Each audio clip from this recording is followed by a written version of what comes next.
मैं ये निवेदन कर रहा था आपसे कि आपत्ति काल में खास तौर से जो सामान्य समय नहीं है, आप अपने जीवन की रीति नीति और गतिविधियों को बदल दें तो अच्छा।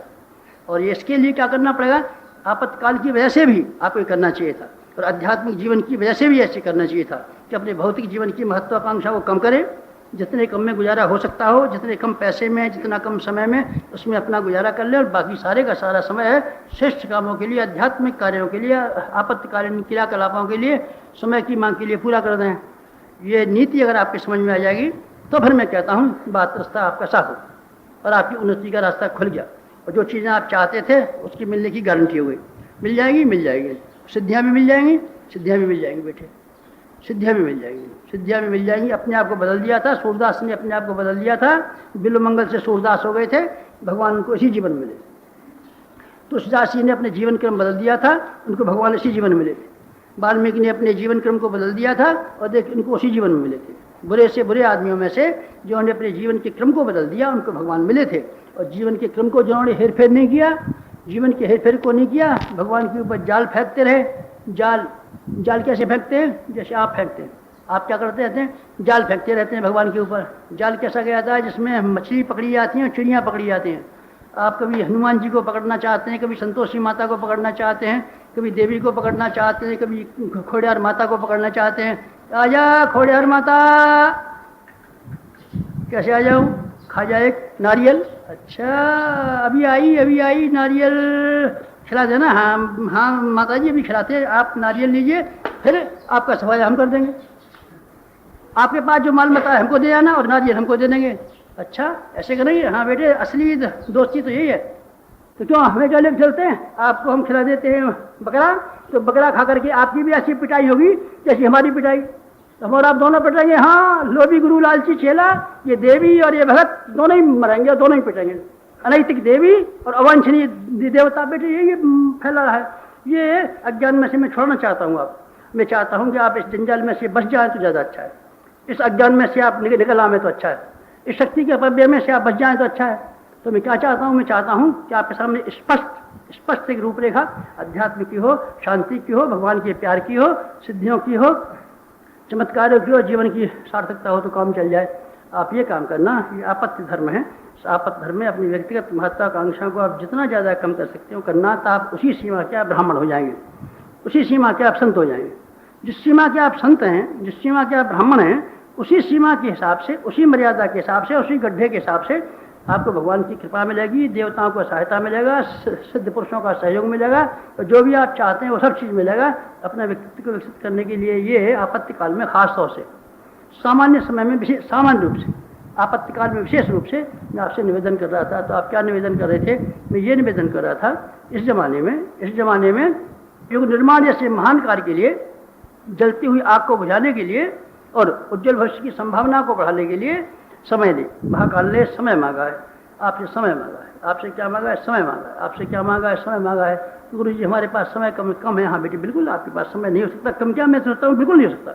कैसे, तो आपने अपनी महत्वाकांक्षाएं उनका इतनी ज़्यादा गहरी फंसा दी हैं, आपके लिए एक मिनट के लिए आप तो कह रहे हैं देने को समय नहीं है, मैं कहता हूँ आपके लिए सोचने को समय नहीं निकल सकता। तो कैसे लिया आपने, हम विचार करेंगे, क्या विचार कर लिया था, हम बुढ़े हो जाएंगे तो हम वो करेंगे, क्या करेंगे, बुढ़े हो जाएंगे तो बहन करेंगे, बुढ़े हो जाएगा तब मरेगा कि बहन करेगा, नहीं बुढ़ा हो जाऊंगा तो बहन करेगा। बुढ़े की आदमी की अकल खराब हो जाती है, आंखें खराब हो जाती है, कमर खराब हो जाती है, घुटने खराब हो जाते हैं। बुढ़ा आदमी इस लायक हो जाता है कि उसको यहाँ से रख करके मरघट में पहुँचा दिया जाए। नहीं तो बुढ़े में करूँगा तो बुढ़े में कुछ भी नहीं करेगा, पागल, बुढ़ापे में करेगा, कुछ नहीं करेगा। इसलिए मैं ये कह रहा था आपसे कि हमको वास्तविक आध्यात्मिक साधना करने के लिए जो शक्ति एकत्रित करनी चाहिए थी, वो शक्ति तभी आपको मिल सकती है जब आपकी महत्वाकांक्षाएं कम पड़े। और महत्वाकांक्षाएं भौतिक कम करके आध्यात्मिक महत्वाकांक्षाओं में अपने मन को लगा सकें तो आपके पास समय भी बचेगा, शक्ति भी बचेगी, पैसा भी बचेगा, अकल भी बचेगी, श्रम भी बचेगा, इतना ज़्यादा सामान बचेगा कि आप तो ये कहने लगेंगे हम तो अभावग्रस्त समझते थे अपने आप को, हमारे पास इतनी ज़्यादा निकल पड़ी दौलत कि हम दुनिया को ध्यान कर सकते हैं और समय को ध्यान कर सकते हैं। बेटा मैं यही कह रहा था। तो क्या करना पड़ेगा, अब आपके लिए जो सुपुर्द काम किए गए हैं, ये परिव्राजक के काम सुपुर्द किए गए। आपको क्या करना है, परिव्राजक की वास्तविक भूमिका निभानी हो, इससे कम में नहीं निभाएगी। हम परिव्राजक हो जाएंगे बेटे। परिव्राजक हो जाना, चाहे मत हो जाना, मटर गश्ती करने के लिए, घूमने घामने के लिए, अपना रौब गालिब करने के लिए, मन बहलाने के लिए और घर वालों पर धमकी दिखाने के लिए, घर वालों पर धमकी दिखाने के लिए भी काम दे सकती है। कौन सा परिव्राजक योजना? क्या बीवी आपका कहना न मानती हो तो जाते ही कहना, क्या कहना, देख पीला कपड़ा पहन के आ गया, अब क्या होगा, बाबा जी हो जाऊंगा, अरे मैं तो मर गई, मेरे बच्चों का क्या हो जाएगा? तो कहना मानेगी, मानूंगी, कान पकड़ के उठ बैठ, लगी तो नहीं, अब नहीं लूंगी। अच्छा रुपये तो नहीं मांगेगी? नहीं। जब मैं तंबाकू पीऊंगा तो रोकेगी तो नहीं? नहीं। और जब मैं तुझे मारूंगा तो पिटाएगी? हाँ पिटूंगी। नहीं तो बाबा जी हो जाऊंगा? नहीं बाबा जी बता, इस मामले में तो काम दे भी जाएगा। इस मामले में तो काम नहीं, ये मामले में घर वालों पर परिव्राजक पर काम दे जाएगा, पड़ोस में भी काम दे जाएगा, पड़ोस में भी काम दे जाएगा। दूसरे गांव में स्वामी जी को नमस्कार, हाँ साहब स्वामी जी आप बैठिए, ऊपर बैठिए। अरे स्वामी जी थोड़े ये वाले आदमी, हम तो वो है क्लर्क बैंक में, क्लर्क है आप बैंक में, आप हो ही नहीं सकते। आपके पीले वाला दुपट्टा और पीले वाली धोती पर के आप साक्षात महात्मा, आइए आज यहाँ बैठिए, आप महात्मा जी बैठिए, तो आपको ये भी लाभ हो सकता है और घर वालों में लाभ हो सकता है। लेकिन परिव्राजक की योजना है नहीं, वो आप पूरा नहीं कर सकेंगे। परिव्राजक की योजना को पूरा करने के लिए, परिव्राजक के उत्तरदायित्व कर्तव्यों को निभाने के लिए वही काम करना पड़ेगा कि आप महत्वाकांक्षा को कम कर दें और सामान्य जीवन यापन करने से संतोष कर लें। संतोष करने के बाद में ये देखें कितना ज़्यादा हमारे पास समय है, उस समय को उपयोग कर सकते हैं। कहाँ उपयोग करेंगे बेटे? कहीं उपयोग करना। अब बाहर भेजेंगे, हम बाहर भी भेज देंगे, बाहर भेज देंगे। नहीं तो हम बाहर न जाएँ तो अपने क्षेत्र में, अपने गाँव में भी कर सकते हैं। परिव्राजक के लिए मैंने ये शर्त नहीं लगाई है कि आपको बाहर ही जाना पड़ेगा, बाहर जाना पड़ेगा। बाहर तो सामूहिक काम है हमारे, कभी कभी हम भेज देते हैं आपका अभ्यास कराने के लिए, आपकी आवश्यकता को पूरा कराने के लिए। वास्तव में परिव्राजक एक संकल्प है, परिव्राजक एक व्रत है जिसमें श्रेष्ठ प्रकाश देने के लिए संपर्क स्थापित करना पड़ता है। संपर्क स्थापित कीजिए, अपनी घरवाली से संपर्क स्थापित कीजिए, अपने बच्चे से कीजिए, अपने पड़ोसी से कीजिए, अपने मोहल्ले से वाले से कीजिए, जहाँ आप काम करते हैं, दफ्तर में काम करते हैं वहाँ काम कीजिए, किसी संपर्क स्थापित कीजिए अच्छे उद्देश्य के लिए। परिव्राजक हो गई। दफ्तर में आपके में जिसमें काम करते हैं और आते हैं, हाँ साहब बहुत से आदमी आते हैं, बहुत से क्लर्क आते हैं, परिव्राजक वहाँ भी कर सकते हैं। आप क्या काम करते हैं? हम दुकानदार हैं, सवेरे शाम तक 50 आदमी आते हैं, तो भी आप परिव्राजक हो सकते हैं। श्रेष्ठ कामों के लिए उतना समय दुकानदारी के अलावा अपने ये सामान खरीदिए। भाई साहब एक और कहना भूल गया, आप तो हमारी बड़े पुराने मित्र हैं, आपकी सेहत बड़ी कमज़ोर होती चली आ रही है और देखिए आप बार बार बीड़ी पीते हैं, खांसी आते हैं, ये किताब को पढ़ लेना। कौन सी? अरे ये 25 पैसे की है, आप ले जाइए, चाहे भले से इस सौदे में कहें तो दाम लगा दूँ 25 पैसा, नहीं होता आप मेरी ओर से ले आइए। नहीं साहब 25 पैसे क्या बात है, आप लगा दीजिए पैसे, तो लीजिए, देखिए आपका 381 रुपये का ये बिल है और 25 पैसे और दे जाइए। ये हमारे कहने से पड़ी, ये साड़ी आपने अपने कहने से खरीदी और आप 25 पैसे की साड़ी हमारी ओर से खरीदना, ना ये किताब बड़ी गजब की है, ये भी कर सकते हैं। ये कर सकते हैं आप, हर आदमी को अच्छी सलाह 24 घंटे देते रह सकते हैं। और परिव्राजक का व्रत, इसका उद्देश्य है जनसंपर्क के लिए, श्रेष्ठ परिणाम के लिए जनसंपर्क। ये कार्य आप हमेशा करते रह सकते हैं, अपने सामान्य जीवन में घुला हुआ भी कर सकते हैं। अलग समय निकाल लें तो ठीक, नहीं निकाल लें तो ठीक। तो क्या करना पड़ेगा बेटे? काम तो आपको बहुत बड़े करने पड़ेंगे, बहुत बड़े करने पड़ेंगे। काम तो आगे चल करके अगर आपको ये मुझे मालूम हो जाए कि आप वास्तव में परिव्राजक हो गए हैं, आपसे तो मैं ऐसे काम ले लूँगा जैसे हजारी किसान ने हजार गाँव में आम के बगीचे लगा करके इतिहास में अजर अमर हो गया। आप बिना पढ़े हो तो भी काम ले लूँगा आपसे। अगर आप वास्तविक परिव्राजक हो जाए, तब वास्तविक परिव्राजक न हो जाएंगे तो बेटे मैं क्या करूँगा? आप मुझ पर झल्लाते रहेंगे और हम जब पर झल्लाते रहेंगे। आपको अभ्यास कराने के लिए थोड़े से काम सौंपें। अब आप परिव्राजकों में यज्ञों में जाएं तब, तो बिना यज्ञों में जाएं तब, जहाँ कहीं भी रहें अपने क्षेत्र में भेज दीजिए बेटे। अपने क्षेत्र में ही तो काम करना पड़ेगा। 2 महीने आपने समय दिया है, 2 महीने तो बाहर रहेंगे, फिर तो परिव्राजक बंद नहीं हो सकता। परिव्राजक नियम है और एक व्रत है और एक उपासना है। आपको फिर 10 महीने अपने क्षेत्र में ही देख करना पड़ेगा, जहाँ आप रहते हैं वहीं कीजिए, वहीं के परिव्राजक है। अपने मोहल्ले में कीजिए, दफ्तर में कीजिए। परिव्राजा बंद नहीं हो सकती आप, पर परिव्राजा बंद नहीं होनी चाहिए। 2 महीने चले गए, फिर अपने घर बैठेंगे? नहीं बेटे, घर नहीं बैठेगा। 2 महीने तो अभ्यास के लिए भेजा थे, ताकि तुझे ये मालूम पड़ा कि भावी जीवन, हमारा अंतिम जीवन परिव्राजक का जीवन होना चाहिए। इसीलिए लक्ष्य तो याद रखा है, इसलिए याद दिलाने के लिए भेजा है। असल में तो ये परिव्राजक का सारा काम वही करना पड़ेगा। क्या करने पड़ेंगे? आपको अभ्यास कराने के लिए थोड़े से काम सुपुर्द किए हैं। क्या काम सुपुर्द किए हैं?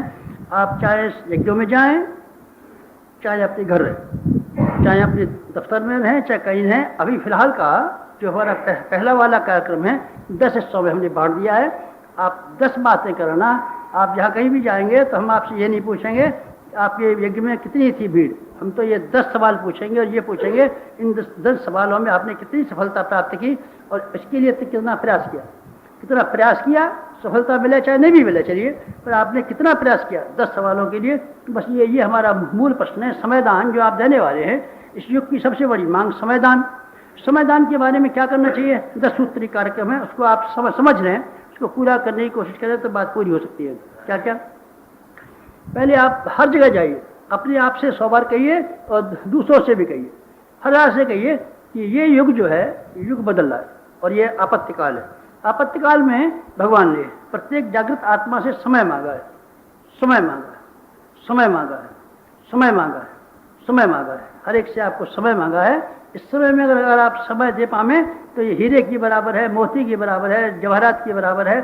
समय के पुकार के ऊपर जिन्होंने समय दिया था वो बेटे गांधी जी के मिनिस्टर हो गए, समय पर दिया था जिन्होंने, और उनको 300 रुपया महीना पेंशन मिल रही है। काय की मिल रही है? ये वो हैं स्वतंत्रता सेनानी। स्वतंत्रता सेनानी कैसा होता है? स्वतंत्रता सेनानी ऐसा होता है कि 3 महीने कोई जेल चला जाए, 3 महीने जेल में आने के बाद में जेल खाने का जो ओवरसीज मिलती है उस पर लिखा रहता है ये जेल खाने गया था। बस फिर आप जब स्वराज्य गवर्नमेंट हो जाए दिखाइए साहब पूरे 3 महीने हम जेल में रहे हैं। तो क्या करें पूरे 3 महीने में? पूरे 3 महीने में पेंशन दीजिए सारी जिंदगी भर की। क्यों साहब 3 महीने की नौकरी में सारी जिंदगी भर की पेंशन? 30 साल आपने जेल काटी कि 3 महीने? ठीक ठीक बताइए। 30 साल नहीं काटी साहब ने, तो बेटे 30 साल जेल काटने के बाद में तो पेंशन ड्यू होती है। तो ये कैसे पेंशन नहीं साहब? हमने तो आपत्तिकाल में जब राष्ट्र पर आपत्ति आई थी तो हम जेल चले गए थे और 3 महीने नौकरी कर ली थी सत्याग्रह सेना की, इसलिए आप हमको पेंशन दीजिए। हाँ सब ड्यू है आपकी, आपको 250 रुपया महीना पेंशन सारे जिंदगी भर के लिए दे सकते हैं। 3 महीने गए तो साहब वो तो समय चला गया। हाँ चला गया गुरुजी, ये स्वतंत्रता सेनानी बड़ी अच्छी बात है, बड़ी अच्छी बात है। हाँ बेटी बहुत अच्छी बात है। तो आप ऐसा कर दीजिए, मुझे कहीं स्वतंत्रता सेनानियों में जेल भिजवा दिए। अब भिजवा दूँ 1978 में? हाँ कहीं भिजवा दीजिए। तो कहीं भिजवा दूँ? बेटे ऐसा कर, तो जुआ खेलना शुरू कर। अब मैं पुलिस में रिपोर्ट किया देता हूँ, पुलिस आएगी तुझे पकड़ ले जाएगी। फिर क्या होगा? फिर मोहल्ले वालों से कह दूँगा गवाही दे दो, मोहल्ले वाले तेरे खिलाफ गवाही दे देंगे, 3 महीने की सजा हो जाएगी। 3 महीने की सजा हो जाएगी तो तू स्वतंत्रता सेनानी हो जाएगा और 250 रुपया महीना पेंशन मिल जाएगी। मिल जाएगी बेटे, मिलेगी नहीं ऐसे। क्यों? समय चूक गया।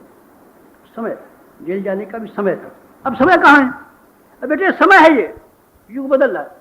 आज का तेरा समय देना हीरे की बराबर, सोने की बराबर, चांदी की बराबर, मोती की बराबर, जवाहरात की बराबर, हर चीज़ की बराबर। और अगली बार देगा, अगली बार तू क्या देगा? अगली बार तू क्या देगा? जब समय बदल जाएगा तो हम तेरे समय करेंगे क्या?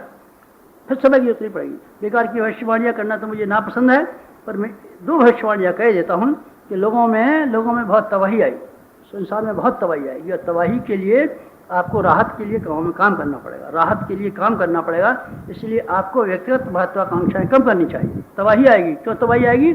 तो अवांछनीय तत्व जहाँ कहीं भी हैं वो सब घटेंगे, घटने के लिए विनाश होगा। हाँ बेटे विनाश भी होगा, और विकास के लिए नए निर्माण भी होंगे। नए निर्माण के लिए आपको समय देना पड़ेगा, श्रम करना पड़ेगा। और विनाश के लिए जहाँ विनाश हो रहा है वह विनाश में सहायता तो नहीं करनी पड़ेगी, राहत कामों में आपको सहायता करनी पड़ेगी, ताकि आपका आत्मबल विकसित हो सके और आपका देवत्व विकसित हो सके। ये काम होगा। हाँ बेटी होगा, अभी भी हो रहा है, अभी भी हो रहा है। विनाश कौन कौन कर रहा है? विनाश आपस में हम लोग कर रहे हैं, मारकाट किसे भी कर रहे हैं, दुनिया में तबाही भी कर रही है, बीमारियां भी कर रही हैं, और जाने कौन कौन कर रहा है, बाढ़ें भी कर रही हैं। बाढ़ें इस समय, हाँ बेटे बाढ़ें भी बड़ी तबाही कर रही है। क्या तबाही कर रही है? हर जगह जहाँ कहीं भी देखिए सूखे के साथ में गीला जल रहा है, गीले के साथ सूखा जल रहा है, सब जगह तबाही तबाही तबाही तबाही। गंगा जमुना जो दुनिया में राहत पैदा करती थी, खुशहाली पैदा करती थी, अब तबाही पैदा कर रही है।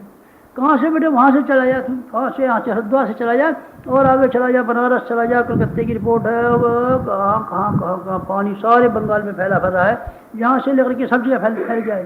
कहाँ का फैल गया है बेटे? हमारी गाची तमूह पे आ गया, वृंदावन में आ गया, मथुरा में आ गया। मथुरा जिले के कितने गांव चपेट में आ गए। हमारा गाती तबू में चपेट में आ गया। अभी रिपोर्ट अभी आया था कल तार, इसमें लिखा हुआ था 8 फुट पानी गाची तबू में।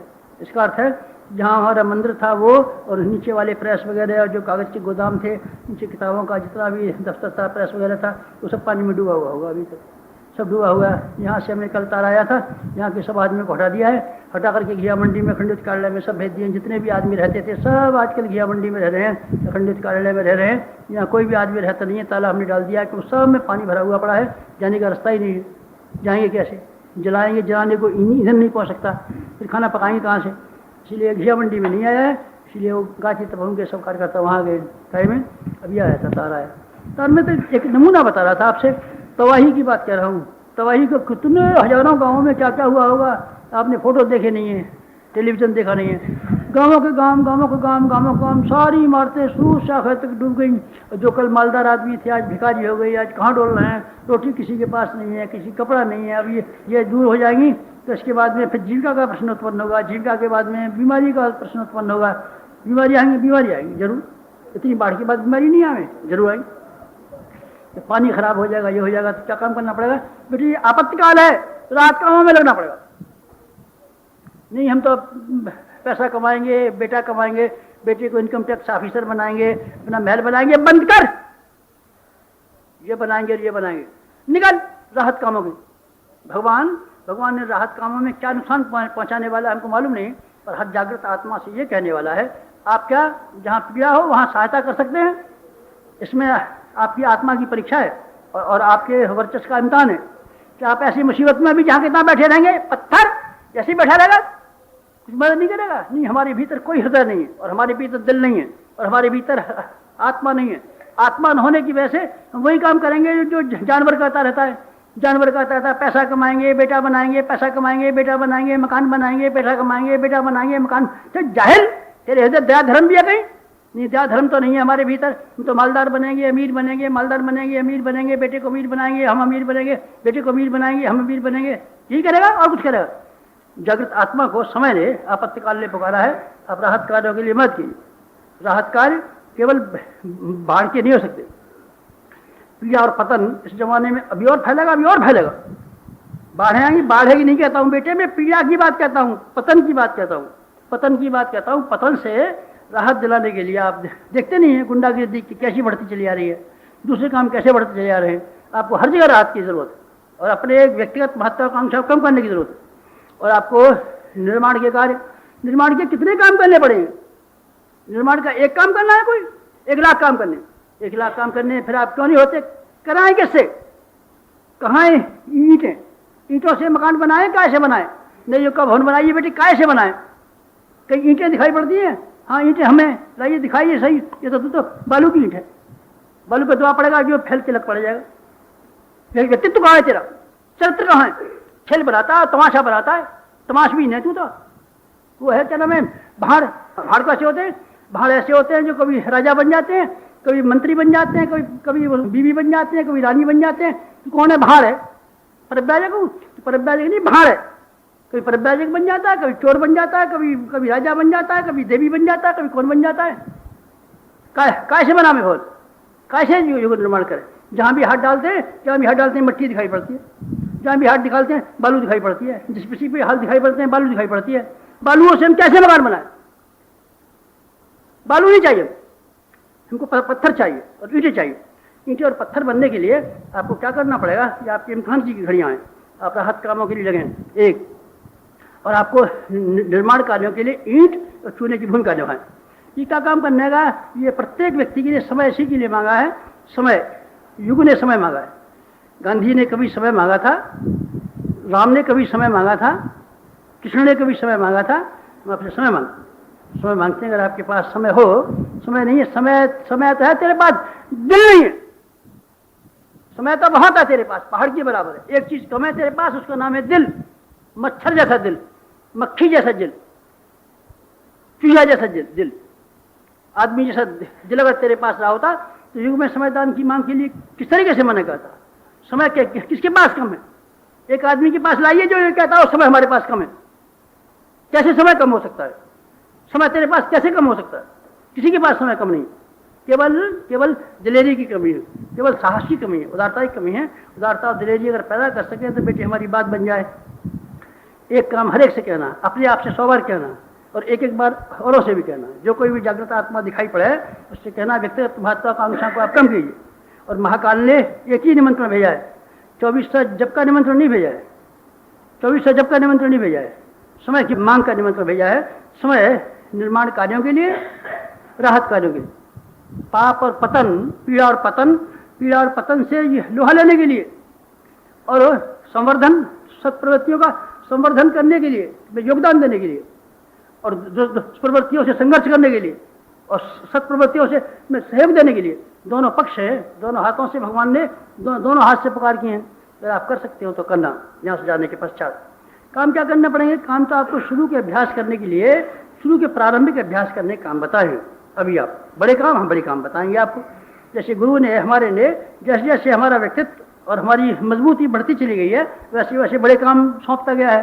छोटे समय में छोटे काम सौंपे थे, बड़े बच्चों को बड़े काम सौंपते हैं, छोटे बच्चों को छोटे काम सौंपते हैं। आपको हमने अभी छोटे छोटे काम सौंपे हैं। क्या काम सौंपा है? ये काम सौंपा है कि आप जनसंपर्क में जहाँ कहीं भी जाए, आप कृपा करके एक बात कहना हर आदमी से, जो कोई भी आपको भजन करता हुआ पाया जाए, पूजा करता हुआ पाया जाए, ध्यान करता हुआ पाया जाए, उससे आप एक बात तो कह ही देना। क्या कहते हैं? गुरु जी ने ये कहा है कि साधना एकांगी नहीं हो सकती, भजन एकांगी नहीं हुआ, आज तक कभी किसी का नहीं हुआ। भजन के 4 चरण है। एक चरण होता है भजन, जिसको माला घुमाना कहते हैं। ये चरण 1, ये पहला वाला चरण है, पहला वाला चरण है। और इसमें तीनों की व्योम जरूरत पड़ती है। हर आदमी से कहना, हर आदमी से कहना। गुरु जी ने ये कहा है, क्षेत्र में बीज की जरूरत होती है, पानी की जरूरत पड़ती है, खाद की जरूरत पड़ती है, रखवाली की जरूरत पड़ती है। 4 के बिना किसी की खेती न आज तक हुई न कभी होगी। इमारतों के लिए ईंट की जरूरत पड़ती है, चूने की जरूरत पड़ती है, लोहे की जरूरत पड़ती है, लकड़ी की जरूरत पड़ती है। नहीं साहब हमारे पास तो ईंट है, तो ईंट से नहीं बनेगा बेटे मकान। 4 चीज ला। और आध्यात्मिक प्रगति के लिए 4 चीजों की जरूरत है। आप हर एक से कहना, अब हर साधक से कहना, हर अध्यात्मवादी से कहना। भजन प्रारंभ तो हो सकता है, राम के नाम की उपयोगिता तो हो सकती है, पर राम का नाम समग्र नहीं हो सकता। तो क्या हो सकता है? साधना, स्वाध्याय, संयम और सेवा। इन चारों के बारे में हम बहुत बता चुके हैं। हमारा जो मैनिफेस्टो है युग निर्माण का, उसमें आत्मिक प्रगति के 4 साधन बताए गए। आदमी को साधक होना ही चाहिए, आदमी को स्वाध्यायशील होना ही चाहिए, ताकि रोजाना हमारे मस्तिष्क के ऊपर जो अवांछनीय तत्व आते हैं, विचार आते हैं, उनको हम लोहा ले सके, उसके मुकाबले में विचारों की टक्कर ले सके। इसलिए स्वाध्याय भी जरूरी है हमारे में, संयम भी जरूरी है। अभी मैं संयम की महत्ता बता के चुका हूँ। आदमी को संयमी होना चाहिए और आपको मैं बता के चुका हूँ। आप में से प्रत्येक आदमी को इसका टोकन प्रारंभ कर ही देना चाहिए। बृहस्पति के दिन हमने ये क्रम बना दिया है प्रत्येक गायत्री उपासक के लिए कि आपको अस्वाद व्रत करना ही चाहिए। बृहस्पति के दिन आपको ब्रह्मचर्य से रहना ही चाहिए। बृहस्पति के दिन 2 घंटे का मौन रखना ही चाहिए। ये क्या है बेटे? हम संयम सिखाते हैं। पहले क्या सिखाते थे? पहले सिखाते थे भजन। भजन क्या होता है? भजन उसे कहते हैं इसमें कोई नियम नहीं, कोई मर्यादा नहीं, कोई कायदा नहीं, कोई बंधन नहीं, कोई जिम्मेदारी नहीं, बस माला घुमा दीजिए, खत्म हो गया। ये बेटे पहला चरण था। अब चरण था, अब ये सेवा, और सेवा भी उसमें एक शामिल है। और सेवा में हर आदमी को हम सिखाते हैं लोकहित के लिए, समाज कल्याण के लिए। और समाज कल्याण का एक ही तरीका है आदमी की विचार संकट को दूर करना।